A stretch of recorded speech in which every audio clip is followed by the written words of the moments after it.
Yo les trashers. Ok, Pokémon Go c'est le premier jeu Pokémon à sortir sur téléphone et c'est juste la folie. 2 jours que j'y joue et j'ai déjà croisé des dizaines de joueurs les yeux rivés sur leur téléphone à la recherche de Pokémon dans Paris. Le principe est simple, tu dois te balader dans la vraie vie, capturer et combattre de nouveaux Pokémon tout en découvrant les secrets de ta ville. Par exemple, à la Tour Eiffel, il y a une arène. À la jolie plaque commémorative en bas de chez moi, un Pokéstop. La carte est remplie de milliers de points à explorer et c'est juste l'outil parfait pour visiter une ville. Bref, ça cartonne et la presse en parle presque tous les jours. Un homme qui joue à Pokémon Go pendant l'accouchement de sa femme, un commissariat pris d'assaut par les Pokéfans, une fille qui trouvait un cadavre en cherchant des Pokémon aquatiques dans une rivière, ou un gang qui braquait des enfants qui cherchaient des Pokémon dans leur quartier. Phew. Et tout ça pour un jeu même pas encore disponible. Je vous explique ça en fin de vidéo, comment télécharger, tout ça. Mais pour l'instant, je vous propose de découvrir 15 astuces et secrets pour devenir un joueur surpuissant sur Pokémon Go. Avoir Pikachu en starter. Au début du jeu, on vous propose de choisir parmi les 3 starters habituels. Ignorez-les et marchez au loin jusqu'à ce que Pikachu apparaisse. C'est un Pokémon très rare, donc c'est plutôt un bon plan de commencer avec lui. Trouvez des Pokémon rares. Il faut marcher, beaucoup marcher, mais pas n'importe où. Dans les grandes villes, vous trouverez beaucoup de Rattata ou Roucoule, comme dans la vraie vie. Mais dans la nature, c'est la folie. Alors pas de panique pour ceux qui habitent une jungle de béton, pas besoin de voyager en Amazonie. Il vous suffit juste de vous balader dans les parcs ou près des points d'eau. Ce sont des lieux riches en Pokémon rares. En regardant votre carte, vous remarquez aussi des petites feuilles vertes apparaître parfois au loin sur les cartes. Sachez que ce sont des lieux à haute concentration de Pokémon. Vous pouvez aussi chasser les Pokémon rares en vous servant du radar en bas à droite de l'écran. Cliquez dessus et choisissez les Pokémon que vous n'avez pas encore. Le nombre de pattes en dessous vous indique la distance à laquelle ils sont. Une patte c'est genre 10 mètres. 3 pas c'est moins d'une centaine de mètres. Faites pas vos feignants et partez les capturer car ils ne resteront pas éternellement dans votre périmètre. C'est un véritable jeu de chaud ou froid pour obtenir les Pokémon les plus rares. Bon, et bonus pour les moins courageux, sachez qu'il est possible d'utiliser de l'encens pour attirer des Pokémon. Ou des leurres sur les Pokéstops qui attireront plein de bestioles autour. C'est quand c'est tout rose là. Capturez des Pokémon facilement. Il vous suffit juste de lancer votre balle sur le Pokémon qui apparaît. Un cercle vert, la capture sera facile. Un cercle rouge, vous allez galérer. Utilisez votre index plutôt que votre pouce pour les Pokémon volants qui sont relous à toucher. Attendez aussi que le cercle au centre soit tout petit, ça veut dire que votre chance de capturer est maximale. Il existe aussi la possibilité de charger votre balle en la faisant tourner avant de la lancer. Elle devient tournoyante et vous rapporte des bonus. Sachez qu'il existe aussi des objets pour vous faciliter la capture. Les baies Frambi, Amadou la bestiole et les Super Balls et Hyper Balls sont débloquables à partir du niveau 10 pour maximiser vos chances. Avoir les Pokémon les plus forts. Il n'y a pas de statistiques dans Pokémon Go, mis à part les points de capacité qui indiquent à peu près la force du Pokémon. Celle-ci peut augmenter avec des poussières d'étoiles. Mais faites gaffe aux Pokémon que vous choisissez de faire grimper de niveau. Privilégiez les Pokémon XL sur le poids et la taille. C'est indiqué par une petite icône verte à côté. Ils semblent plus forts. Faites aussi attention aux sets d'attaque. Il y en a 2 mais on ne peut pas les changer. Essayez d'avoir des Pokémon avec des attaques fortes et un type qui vous plaît dès le début. Personnellement, j'ai remarqué que la plupart des Pokémon forts des autres joueurs étaient soit au Carnage, Nosferapti ou Ratatac. Et c'est normal. Pour faire grimper de niveau ou faire évoluer votre bestiole, il vous faut des pierres de sa propre lignée évolutive que vous gagnez en capturant des Pokémon de la même espèce. Vous n'avez pas compris? Je m'explique. Si vous voulez faire évoluer un Roucoule en Roucoups, il vous faut capturer 3 autres Roucoules. En effet, vous avez besoin de 12 pierres. Vous en gagnez 3 en capturant un Roucoule et 1 en donnant un Roucoule au professeur. En le relâchant quoi. Autant vous dire que pour faire évoluer votre starter, vous allez galérer. Pour faire évoluer un Magikarp en Léviator, c'est ainsi plus de 100 Magikarp qu'il faudra capturer. Mon conseil est donc de capturer un max de Roucoule, de choisir le meilleur et relâcher les autres, de le faire évoluer et d'augmenter ses PC jusqu'au niveau maximal. Ainsi, vous gagnerez facilement les arènes et obtiendrez plus de poussière, donc plus d'évolution. Et après, vous choisissez un Pokémon qui vous plaît, évidemment. Gagner un max d'expérience. Tout rapporte de l'expérience dans Pokémon Go. Visiter un Pokéstop, réussir un joli lancer de Pokéball ou capturer un Pokémon, même déjà obtenu. Il vous faudra donc capturer tous les Pokémon que vous croisez et farmer les Pokéstops à fond. Mais si vous voulez obtenir beaucoup d'expérience, vous avez 3 solutions.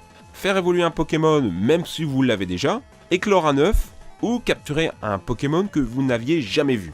Ces 3 choses rapportent le plus d'expérience. Augmenter son niveau de dresseur est plutôt un bon plan. Vous gagnez des objets, vous débloquez des bonus, des capacités et surtout ça vous permet de rencontrer et capturer des Pokémon plus forts.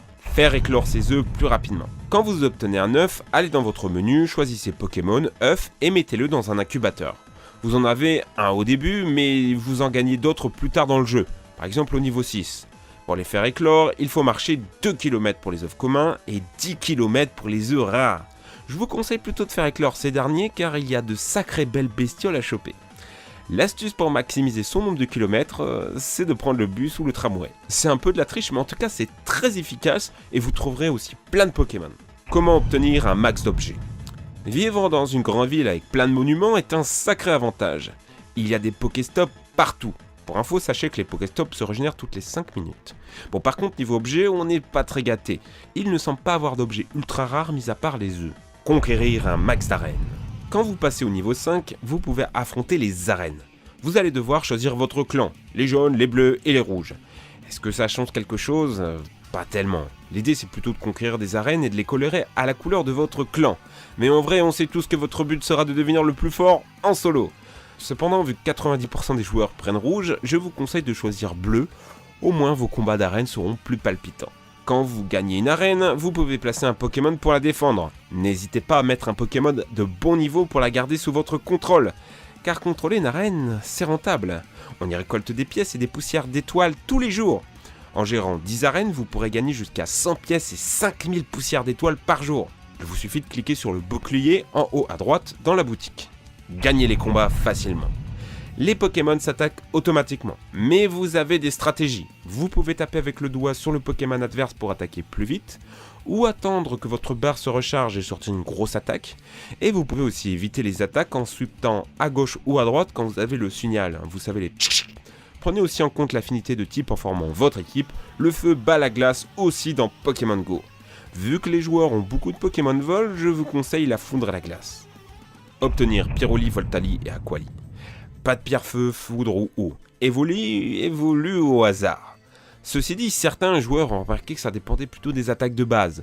Évoli avec plaquage deviendrait Voltali, avec tunnel ce serait Pyroli, et avec météore ça donnerait Aquali. Mais c'est pas confirmé. Économiser la batterie. Ok, Pokémon Go bouffe ta batterie, mais il y a des solutions. Clique sur la Pokéball, va dans les options en haut à droite et coche économiseur d'énergie. Enlève les bruitages et les musiques. Je te conseille aussi sur ton téléphone de baisser la luminosité à fond, éteindre le Wi-Fi si tu es dans la rue et retirer le Bluetooth aussi. La meilleure solution reste cependant de se balader avec un chargeur iPhone supplémentaire. Ça permet de tenir des heures et ce n'est pas très cher. Personnellement, j'utilise celui-ci. Pas cher, efficace. Je vous laisse un lien dans la description. Il y a de quoi jouer des heures dans la rue et ça me paraît indispensable. Comment se connecter à tous les coups ? Les serveurs saturent et souvent votre jeu se bloque pendant le chargement. Pas de panique, vous n'êtes pas banni, rien. Relancez juste l'application. Pareil au moment de vous inscrire. Oubliez le club Pokémon, c'est saturé. Préférez la connexion Google. Mais dans ces cas, faites attention à utiliser un compte sans double validation ou un mot de passe trop relou, car on vous le redemandera assez souvent. Comment hacker le jeu ? Des petits malins ont déjà trouvé des techniques pour hacker Pokémon Go. Pas les Pokémon capturés car c'est vérifié depuis leur serveur, mais en simulant le GPS de leur téléphone. Ainsi, ils peuvent se déplacer sur la carte sans marcher. Bon, par contre, on vous le déconseille car si vous faites choper, vous êtes banni à vie. Bien joué à Pokémon Go. Jouer à Pokémon n'est pas sans risque. Découvrir des cadavres, se faire raqueter, les insolations solaires, les crottes de chats ou les accidents avec des voitures. C'est le lot et la dure vie d'un joueur de Pokémon Go. Levez les yeux au ciel, pas besoin de rester rivé sur votre téléphone. Une vibration vous avertit quand un Pokémon apparaît. Pour vos parties de chasse, prévoyez de bonnes chaussures, une bouteille d'eau, un bon forfait 4G et une recharge de batterie, ainsi qu'une chaînette de smartphone, histoire de ne pas vous faire voler votre portable à l'arrache. Paris, ville de tous les dangers. Rencontrez d'autres joueurs. Bon, maintenant que vous êtes prêts, je vous invite à rejoindre une communauté de chasseurs de Pokémon. Il y en a plein sur Facebook. Je vous conseille celle de Neocan, le lien est dans la description. Ils organisent d'ailleurs le 14 juillet une rencontre Pokémon Go et j'y serai personnellement pour capturer un max de Pokémon rares et conquérir les arènes. Pensez aussi à passer sur le mini-site Pokémon Go du site Pokémon Trash. On est en train de vous préparer un guide ultra complet qui répondra à toutes vos questions. Comment installer Pokémon Go ? Ok, tout ceci vous a donné envie de vous lancer dans Pokémon Go sur votre iPhone ou Android ? RIP Windows Phone ? Mauvaise nouvelle, il n'est pas encore disponible sur les stores français. La faute au serveur saturé dans le monde. Mais pas de panique, vous pouvez quand même jouer dans votre pays. Allez voir dans la description, j'ai écrit un article sur Pokémon Trash. C'est simple et sécurisé. Bonne installation, bon jeu, racontez-moi vos anecdotes Pokémon Go en commentaire et n'hésitez pas à m'envoyer vos captures d'écran rigolotes de Pokémon Go sur le hashtag Twitter Pokémon Go Wrong. J'ai hâte de lire ça. D'ici là les amis, je retourne dehors. Merci à tous, ciao!